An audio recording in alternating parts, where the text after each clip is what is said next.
Do you stand with your knees in hyperextension?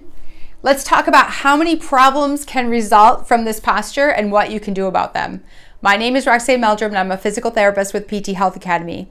We're going to start from the bottom and work our way up. When you stand with your knees in hyperextension, locked out back behind you, it puts your ankle in such an angle that your calf muscles will tend to get tighter. And tight calf muscles can create ankle problems, knee problems, and throw your balance off a bit.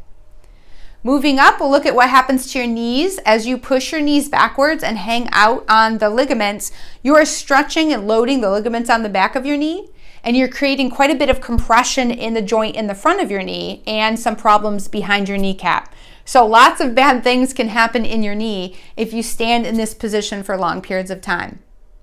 Now, as my knees go back, my hips will tend to compensate by shifting forward.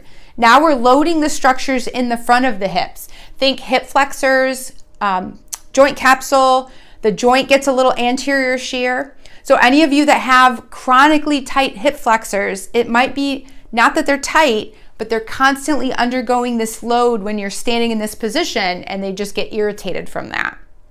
So as the hips go forward, now my back is going to arch quite a bit, and that really creates a lot of load in the facet joints in our back. There are little joints on either side at every level of our spine, and those joints don't like that long-term load or compression, and they can get really achy and create some radiating symptoms out into our hips.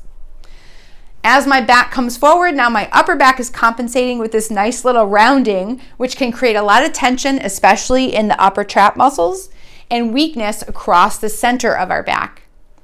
As my back rounds, my head shoots forward, right? And now I can create a lot of shear and compression through the cervical spine, and that often contributes to upper trap tightness. So how do you avoid all these problems from happening? Well, first it's important to understand why you might be standing in this position. There's two reasons why I feel like people assume this posture. One, it often happens in people who have really mobile or hypermobile joints, and they just have lots of extra mobility. So it's easier to hang on the ligaments than to use the little postural muscles that help control our stance.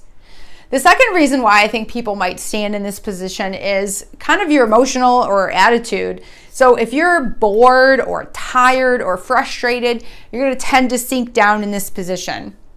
So how do you correct it?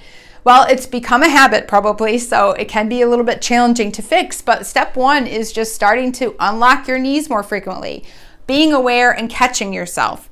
As soon as you unlock your knees, you now have a fighting chance to stand with your ears, shoulders, hips, knees, and ankles in line and offloading all of those structures and problems that we just talked about.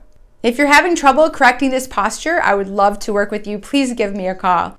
I hope you found this tip helpful. Thank you so much for listening.